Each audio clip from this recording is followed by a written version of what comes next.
नमस्कार मित्रांनो, सगळ्यांचे स्वागत माझ्या कॉमन मॅन या यूट्यूब चॅनलवर. मित्रांनो, परवाच्या छात्रों की गूंज मधल्या कार्यक्रमाला म्हणजे जो विद्यार्थिनींसाठी होता खास आणि अतिशय गाजला तो कार्यक्रम. म्हणजे होण्याच्या आधीही गाजला आणि नंतरही गाजला. बरेच टीका टिप्पणी त्याच्यावर येत आहेत. मुख्यतः लक्ष वेधून घेणारे म्हणजे राहुल गांधी होतेच, कारण त्यांचाच कार्यक्रम होता, पण महिला कार्यकर्त्या खास करून काँग्रेसच्या, तुम्हाला प्रणिती शिंदे होत्या त्याच्यामध्ये. आणि योगायोगाने राहुल गांधींचा पिवळा शर्ट होता आणि प्रणिती शिंदेंनी पण पिवळाच ड्रेस घातला होता. त्यानंतर ठाकूर मॅडम होत्या आमच्या अमरावतीच्या.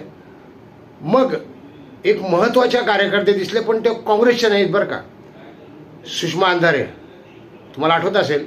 आणि सुषमा अंधारे तेथे कशा, असा प्रश्न अनेकांच्या मनात आला होता, माझ्याही मनात आला. कारण तो कार्यक्रम स्पेशल काँग्रेसचा होता.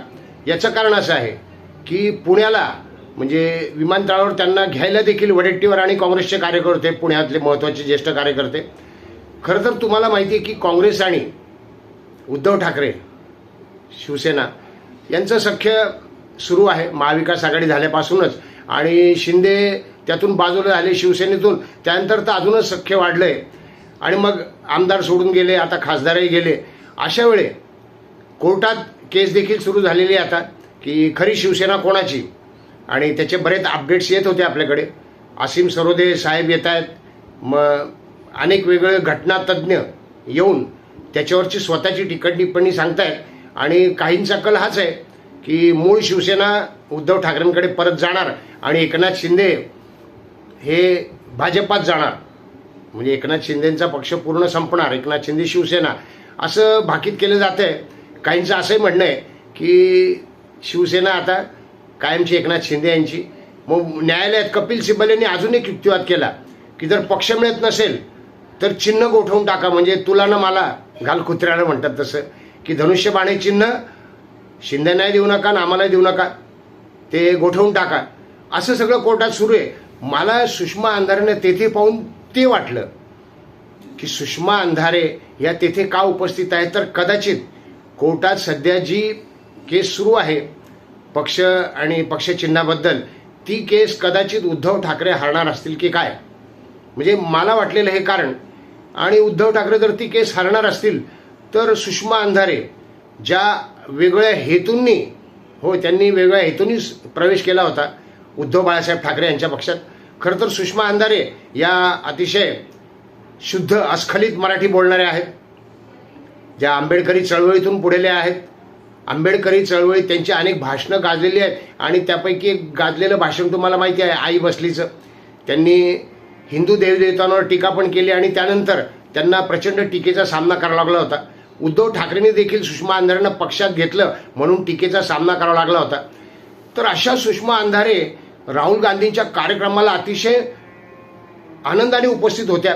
त्या डान्स बिन्स करत होत्या, तुम्ही बघितलं असेल. यशोमती ठाकूर, प्रणिती शिंदे आणि सुषमा अंधारे.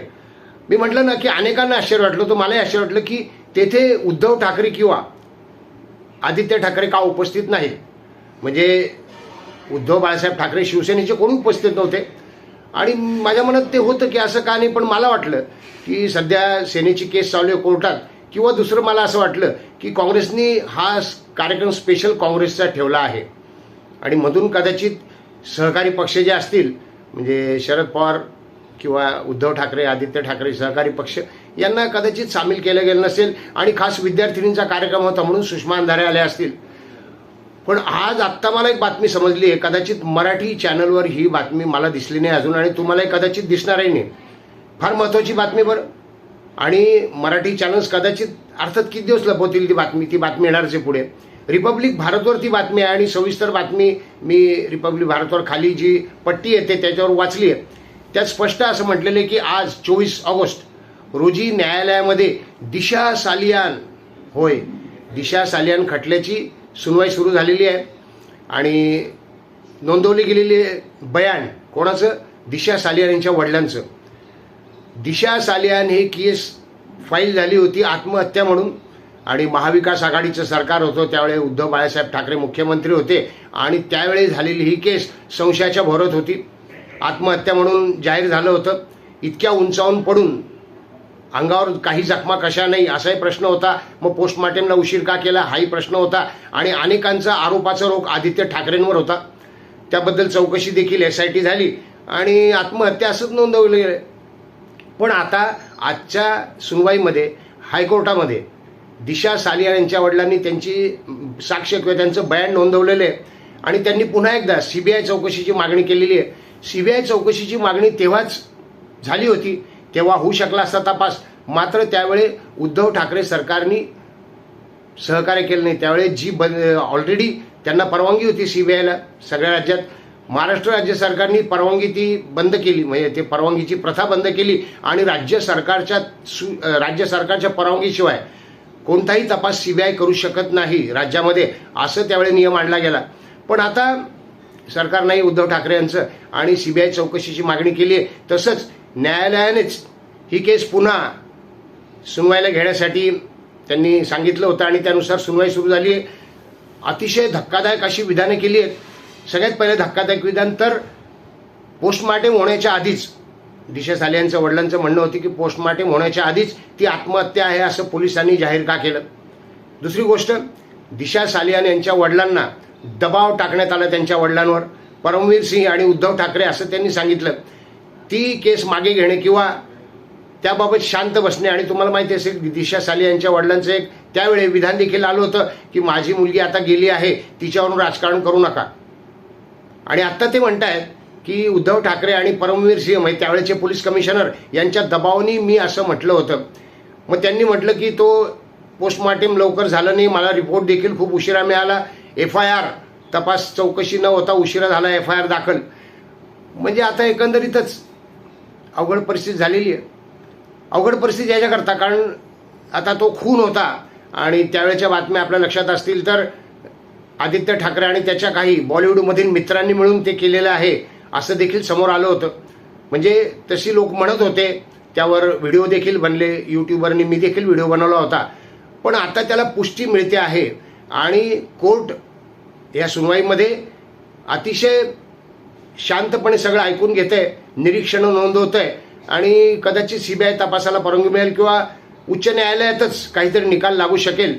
दबाव होता सांगितलं, पोस्टमॉर्टम उशिरा झालं, पोस्टमॉर्टमचा रिपोर्ट देखील मला उशिरा मिळाला, मला काहीच कळवलं गेलं नाही त्या बाबतीमध्ये. म्हणजे कुटुंबियांना अंधारात ठेवलं गेलं असं दिशा सालियानच्या वडिलांचं म्हणणं आहे. आणि त्यावेळी मी जे विधान केलं होतं की माझ्या मुलीचा हा आत्महत्या, मला मनस्ताप देऊ नका, राजकारण करू नका, ते विधान आता त्यांनी दबावाखाली केलेलं असं आढळलंय. म्हणजे थोडक्यात स्पष्ट झालं की आता अंजाम होय, ते प्रकरण कदाचित लवकरात लवकर आता निकाली लागेल. आणि ते निकाली जर लागलं, त्यातलं जर सत्य बाहेर आलं, कारण एका ठिकाणी असं देखील लक्षात आलंय की दिशा सालियानच्या मृत्यूच्या वेळी आदित्य ठाकरे यांच्या फोनचे लोकेशन तिच्या घराच्या आसपासच सापडलेले आहे. आणि आदित्य ठाकरेंचं म्हणणं होतं त्या भागात मी गेलो होतो पण दुसऱ्या कामाकरता गेलो होतो, त्यांनी मृत्यूसाठी एका अंत्ययात्रेसाठी गेलो होतो असंही सांगितलं. बघा आता हे सगळं जर जुळून आलं तर शिवसेना कोणाची का असेना, शिवसेना उद्धव ठाकरेंची असो की आदित्य ठाकरेंची असो की एकनाथ शिंदेंची असो, पण ही जर केस तडीला नेली आणि सगळी तथ्य समोर आली तर कदाचित आदित्य ठाकरेंवर ही गाज येऊ शकते, आदित्य ठाकरेंना तुरुंगात जावं लागू शकतं. म्हणून तर काँग्रेसने त्यांना दूर ठेवलं नव्हतं. एक जस्ट मनात शंका. आणि सुषमा अंधारे अतिशय चाणक्य आहेत, हुशार नेते आहेत. त्यांच्या लक्षात आलं की आता हे असं असं होणार आहे. काल मी तोच विचार करत होतो की सुषमा अंधारे इतक्या उत्साहाने कशा, त्यांनी त्याच्यावर किती ब्लॉग लिहिले, आदित्य यांनी राहुल गांधीचं किती त्यांनी तारीफ केली, ते आपण वाचलं असेल सोशल मीडियावर त्यांच्या फेसबुक अकाउंटवर की राहुल गांधी आता कसे बदलले आहेत आणि किती छान वातावरण होतं, किती प्रसन्न वाटत होतं. तर आता खरी प्रसन्नता अशी आहे की सुषमा अंधारे काँग्रेसमध्ये सामील होण्याच्या तयारीत आहेत. उद्धव बाळासाहेब ठाकरे हे बुडतं जहाज आहे असं त्यांच्या लक्षात आलेलं आहे. त्यांना वाटलं होतं की आपण या जहाजात बसल्यावर जहाज नीट चालेल, पण आता अजून डगमगायला लागलेले आणि बुडत्या जहाजातून हुशार किंवा असं म्हणूयात उंदीर पहिले पळ काढतात, तर ते सुषमा अंधारे पळ काढणार आहेत. उद्धव ठाकरेंना टाटा करून काँग्रेसमध्ये सामील होणार आहेत अशी तयारी दिसते. म्हणून काल त्या उत्साहाने हजर होता. व्हिडिओ आवडला असेल तर लाईक करा, शेअर करा, सबस्क्राईब करा. भेटूयात नवीन व्हिडिओत कॉमन मॅनसह. धन्यवाद.